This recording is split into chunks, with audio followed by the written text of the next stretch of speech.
Hello Blood Bowl fans and welcome to another race rundown. I'm in the school today, so there may be a bit of a strange echo going on here, but I hope it's okay.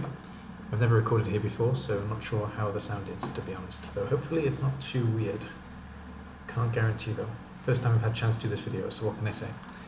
So today we're looking at the Lizardmen, and it's one of the easier race rundowns because there's only one team build, but let's have a look at what Cyanide says about the team first of all.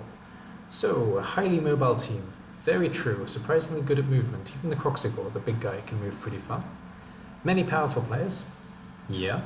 And the Croxigor is an excellent big guy. He's probably the best big guy, and he is essential to the Lizardman setup. So, sure, he's an excellent big guy. With good marking, it is easy to immobilize Saurus.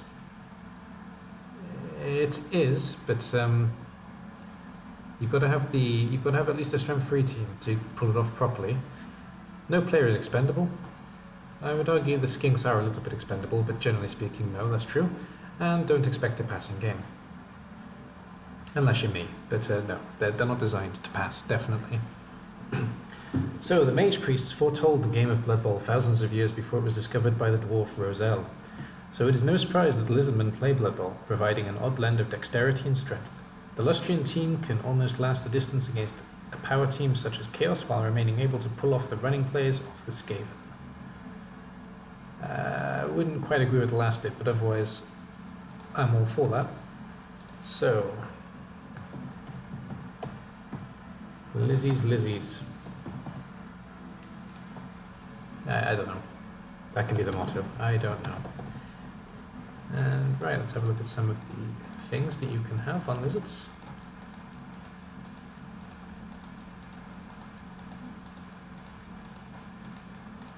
There we go. So let's go for that one. And some colours.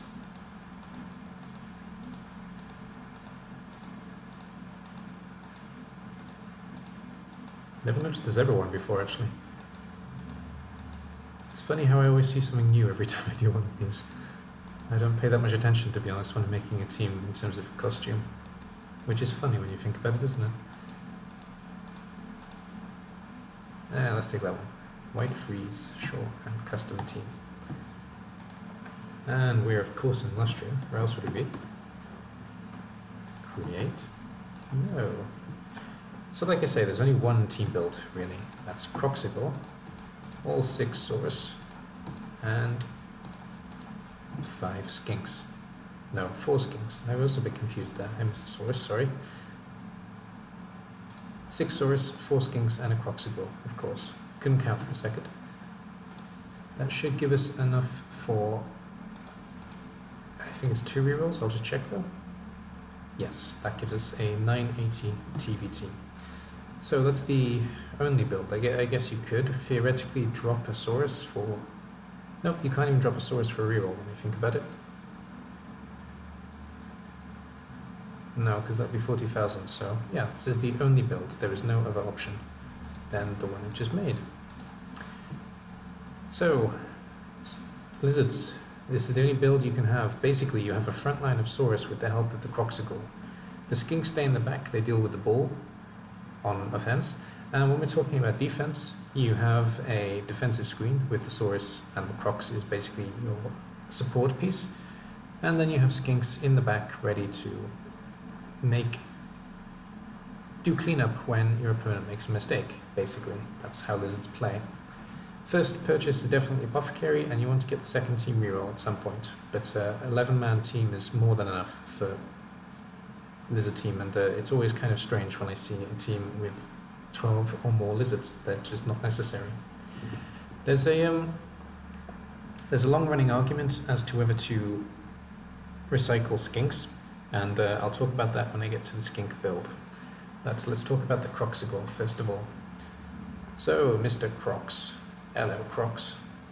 He is 6'5", which is really fast, really strong, not so good with the ball, and pretty strong in terms of armor, so both defensively and offensively, he's pretty effective.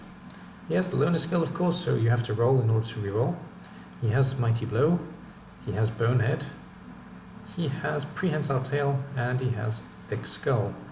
There are two basic ways you can make the Croxagore, but because he already has prehensile tail, he's already set up to be a roadblock. So let's make him a roadblock. I personally always take guard first on Croxagore, just because he's going to be working in tandem with Sorai, and he can be a real pain in the ass if you let him be. I would also take grab, so I can choose exactly where the opposition pieces are going.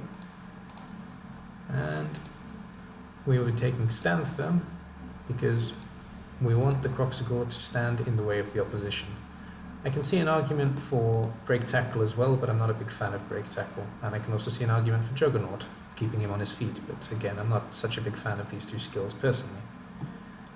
Piling on is not an option, strong arm is pointless, and multiple block I don't see much choice or point in using it. So guard, grab, stand firm, they're the three main ones. If you get a double, you're probably taking block, but other than that, this is pretty much your Croxagore piece. There's no point in taking plus agility on agility 1 piece. Movement is pretty nice, I guess, and strength, of course, is something quite useful, especially when you want to get some free 3 dies on your opposition.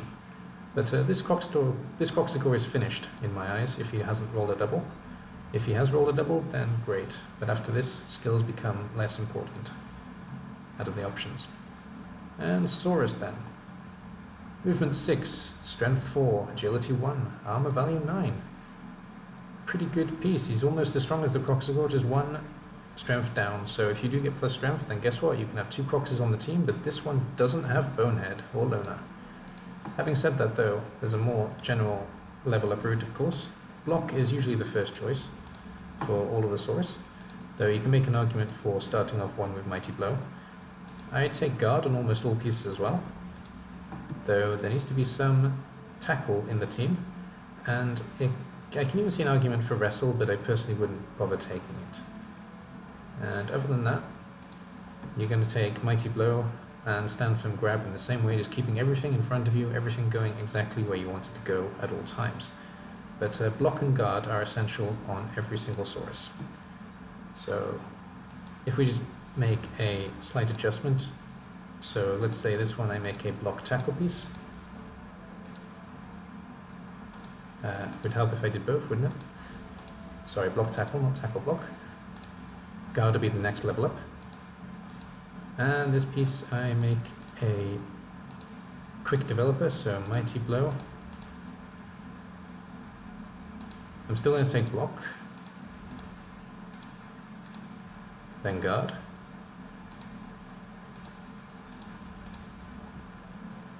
and then after that you can go pretty much any route you want. You can still take tackle, you can make him a frenzy piece if you're feeling a bit crazy, you can even give him piling on if you want to laugh, though I don't see the point in having piling on a Saurus myself. I'd still go stand firm grab, personally. They're the 4 things I give to all Saurus. Block, guard, stand firm, grab. And Mighty Blow, tackle on at least, let's say 2 pieces of each. 2 tackles, 2 Mighty Blow at least as well. And usually a second choice as opposed to guard. Guard is 3rd choice or 2nd choice on all pieces though. So that's basically the kind of route we're going. Though a finished piece, let's just make a finished piece, in my eyes at least. We go block. We go guard.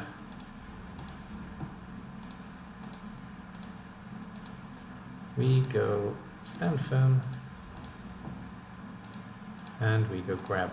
The reason I do this, basically, and no, I don't necessarily say Mighty Blow on all pieces. The reason I do this, though, is to keep utter control of the field.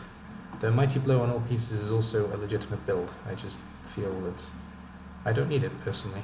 But I can understand why people would take block, guard, Mighty Blow, then extras. But I personally don't feel a need for Mighty Blow on everything. What I do feel a need for, though, is utter control on the team, so making sure that nothing is getting through my Saurus wall unless they actually put a Saurus down and out of the fight. That's why a guard comes in really handy, that's where stand firm comes in real handy, and grab means I can put my opposition exactly where I want to put them. So this is why I take this combination. This piece would have the same, stand firm and grab would come next, or grab, stand firm usually, I did them in the wrong order, and this one as well. Guard, stand firm, grab, same thing. Now as for a skink, A lot of people fire a skink if they don't roll a double or a stat. And I can understand that argument, though I think it is useful to have at least 2 skinks that are leveled up. One would be your designated catcher, and he doesn't necessarily have to level up beyond that, but if he does level up beyond that, if he gets a double, then definitely block. If he doesn't get a double, then we can make him an even better catcher, or we can make him a potential future 1-turn touchdown threat. He does realistically need plus movement as well, but you know, he can score 1 touchdown pretty easily with this combination of skills, so this is the one setup. The second setup takes sidestep as well, actually, potentially, on this piece. Let's give him that too. So if he did happen to survive and not get plus movement or block, then he would finish at this SPP. The problem with this, though, is that he costs 140, and he's still an SPP sink. He's going to be stealing SPP from the Saurus, he's going to be stealing SPP from the Crocs. So that's the main argument for recycling skinks when they level up, but I think at least one piece like this is useful. And you can even take 2 pieces if you want a second piece that can kind of be a support and works in a similar way. So you're probably going to give him sidestep as well, so you can put him exactly where you want him. And you can give him diving tackle, so he's always in the way of the opposition and causes problems for people to get away from him. So this will be the second setup, second build I'd go for with a skink. I can't really see anything else being useful other than doubles with block, doubles with shorehand, for example. You can always build 1 with shorehands. And plus agility, plus movement, even plus strength, they're all useful on a skink, though if you're not... Basically, if you get past this point, then it's maybe time to retire one and start again if he hasn't got a double after this level. In that way, I can see the point in retiring. But other than that, you want to get as much SPP to the Saurus as possible, so just be careful about getting every skink leveled up, because skinks will steal all the SPP if you let them. A lot of coaches who are very good with lizards actually force the ball into Saurus hands so the Saurus can score. And to be honest, when you have a build like mine, it's kind of necessary as well. So Mighty Blow is helpful for getting them to level up. If you don't have Mighty Blow, then you need to get them the ball somehow, and it is difficult. Though I personally build lizards to play with them for a very long time, and I don't necessarily need my pieces to level. I'm not one of those coaches, to be honest. But to beginners, by all means, block, guard, Mighty Blow, or block, guard, tackle, or block, Mighty Blow, tackle, I guess, all valid options. Though realistically, for great field control, this is your main Saurus build. That's it for the team then. Let's have a look at the team I already have with lizards. I don't have a team with lizards actually. They're brand new, I think. Let's have a look.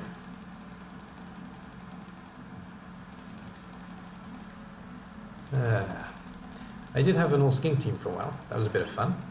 But the only other lizard team I think, yeah, I have the horned dinosaurs, which are brand new. Right then.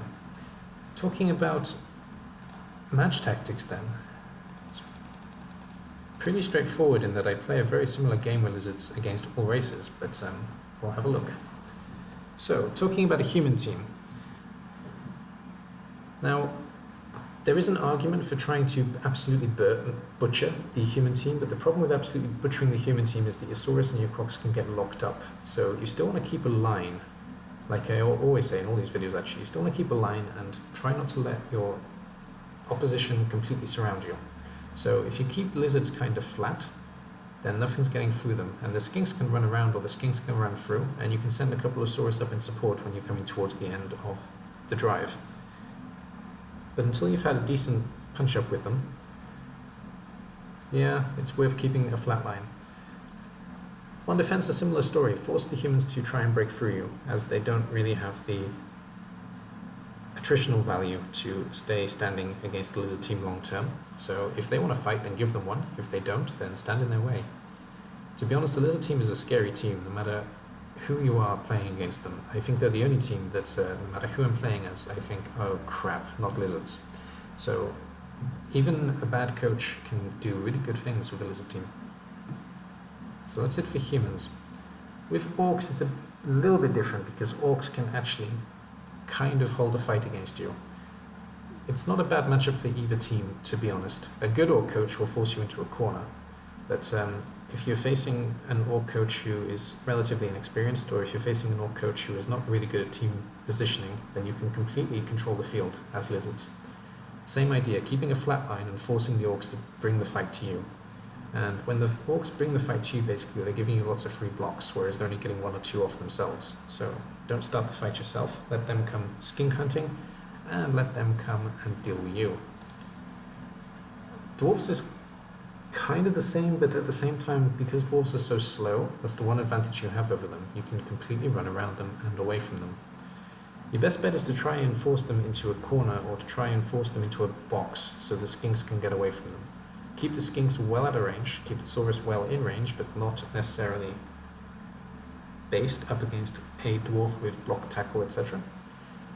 And the Croxagore should be doing most of the damage, or trying to. So the saurus and Croxagore should basically have a field day, keeping dwarves in a box, keeping dwarves in a corner, and punching them when they try to get away.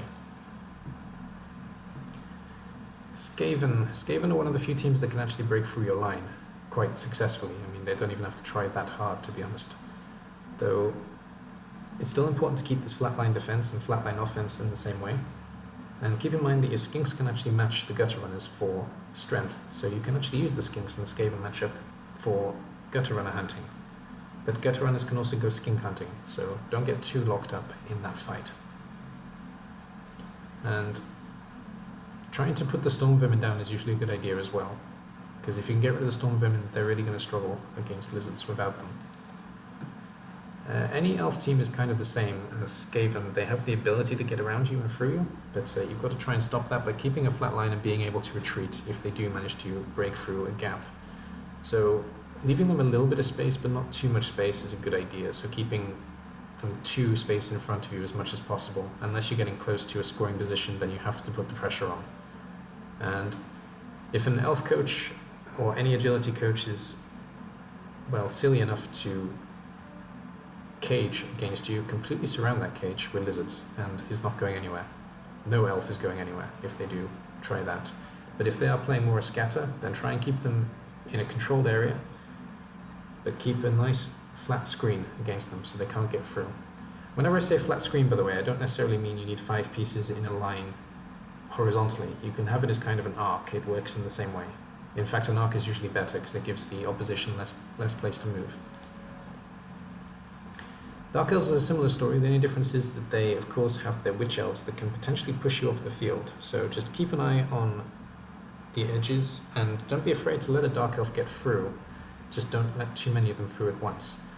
If you can get a couple through at a time and then lock them up, punch them and kill them, maybe jump on them with a skink, then you'll have a good game against Dark Elves. Bretonnians. I've had quite a lot of experience playing as Bretonnians against lizards now, and I found that the thing that the lizard teams do wrong is that they try too hard to fight Bretonnia. It's the same with humans and with every team basically, keeping control of the pitch. It's very difficult to get through a lizard team. If you can actually hold the line, then no team is ever going to break through you.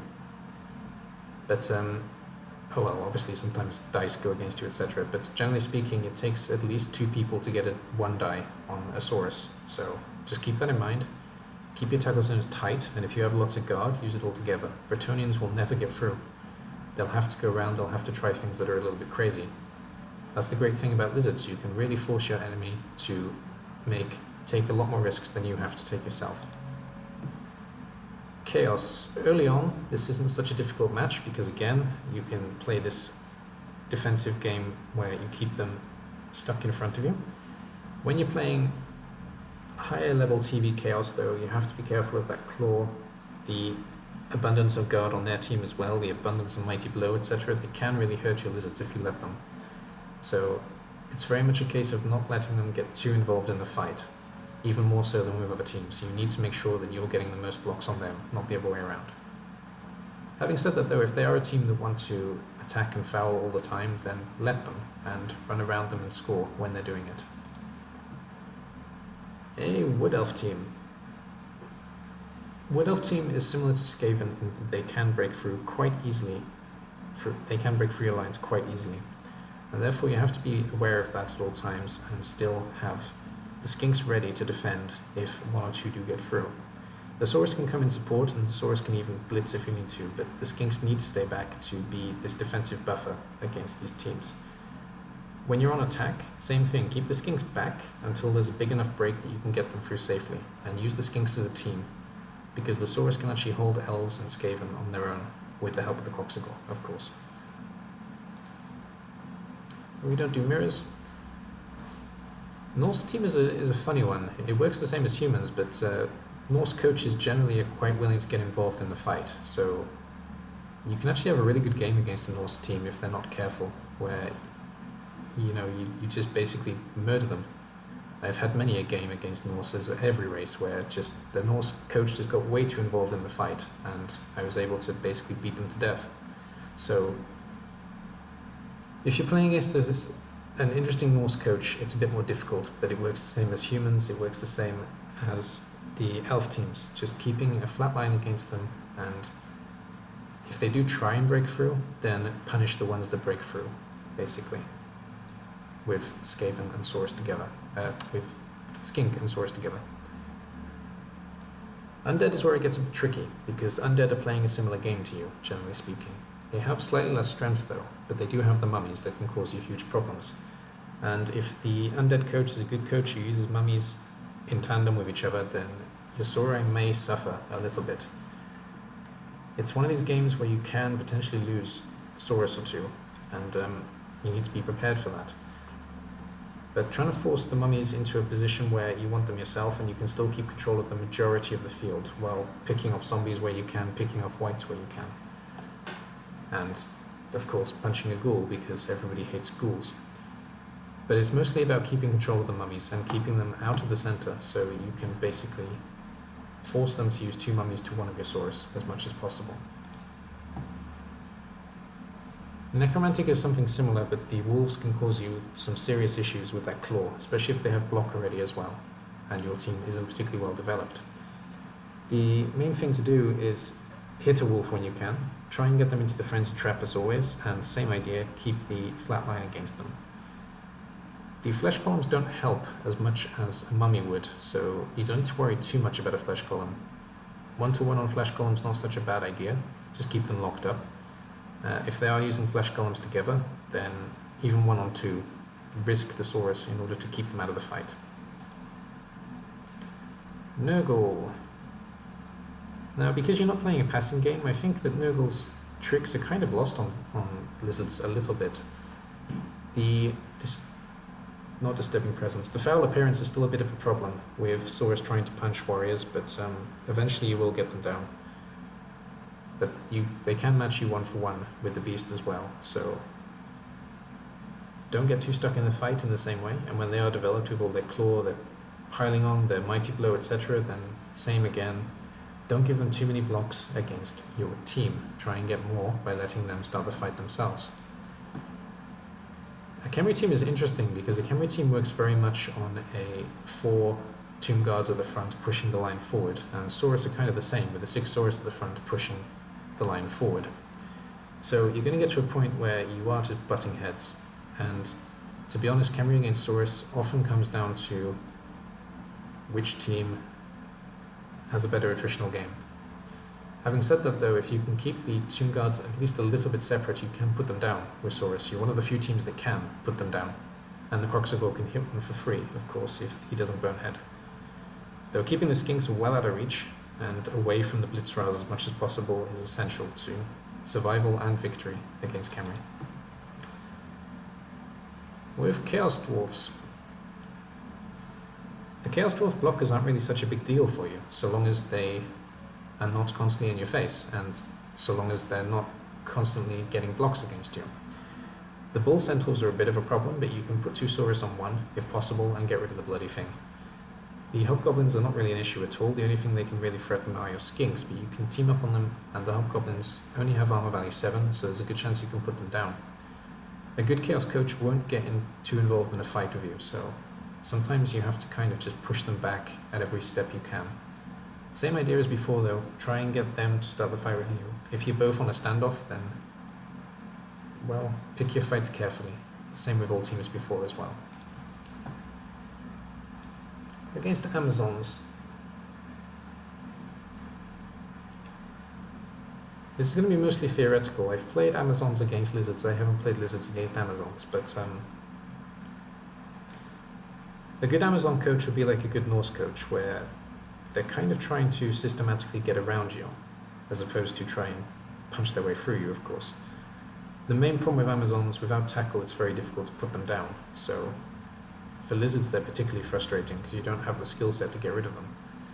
However, if you get lucky, of course, then focus on getting rid of the bloody women. But if you don't get lucky on armor breaks, then you have to kind of just push the team back, push the team back, push the team back. And same thing, keep the skinks in reserve just in case Amazons do break through. And a vampire team. Vampires are probably going to throw thralls at you a little bit, and you can kind of eat them up as the vampires are eating up the rest of them. The main thing you got to worry about, especially when you're the whole guard team, is this hypno gaze. If there's a lot of vampires on the team, they can get rid of a lot of your source just by gazing them, and then they can block down the ones that are left, because the vampires can match them in terms of strength. And with a thrall, that's a problem. Same idea as before. Make sure the vampires, especially make sure the vampires are bringing the fight to you, because they may need to roll for bloodlust, etc. just before they even take a block against you. Well, after they take a block against you. Kislev. Keeping space between you guys so Kislev can't use leap is really important no matter what team you're playing as against Kislev. Though, generally speaking, I don't think that the main skills that Kislev have really help them in this matchup, because diving tackle isn't really useful because most of the time your Saurus and your Crocs are not dodging out of tackle zones. So they're not going to be basing you unless they're basing a skink, and if they're basing a skink, you're making a mistake. So same kind of thing, keep them in front. You can potentially leave little traps with a skink at the back, I guess, so they try and leap over and you can deal with them when they do so, but that's a little bit too bluffy. And basic strategy works in the same way. Keep this flat line, keep them in front of you. And goblins. Goblins are actually a little bit frustrating as lizards because it's quite difficult to put them down with their stunty, well, not their stunty, but with their dodge. Yeah, and stunty when they're running away from you. The trolls are a worry because the trolls have mighty blow, so try not to get too involved with the trolls. And of course the weapons are always a danger, so try and avoid them. But I think the goblins will really struggle against the lizard team most of the time, so it's just a case of wearing them down and trying to get rid of the secret weapons if you can. Don't focus too much on the fanatic though, and trying to get rid of the trolls potentially, or at least putting the trolls down. If you can get rid of goblins in the process, of course that's a good thing too, but same idea. Try and keep mostly a front line and keep people back for when a goblin gets thrown over your head. Similar story with halflings. Avoid the tree as much as possible and just be prepared for the flying halfling that's going to come overhead. With Underworld. The trolls are a bit of a worry, but the Skaven are pretty easy to deal with. And the goblins are the main score threat, and skinks can outfight them. So keep the skinks back, ready to deal with goblins that do break through. Keep Saurus on Skaven as much as possible, and the Kroxigor on the troll if necessary, or trying to help out getting rid of Skaven and goblins in the process. It's still very much the same idea, just stopping things from running through your line. If things do get through, then deal with them. Hope that no more than 2 or 3 get through, so you can actually fix it. Ogres.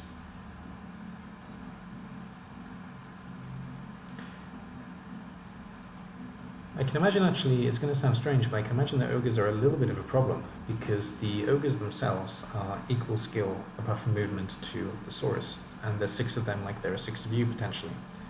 So your Crocs is definitely going to be an important piece in this game, using Crocs, especially one with guard, to put down ogres wherever you can. Though the Noblars themselves aren't really such a big deal.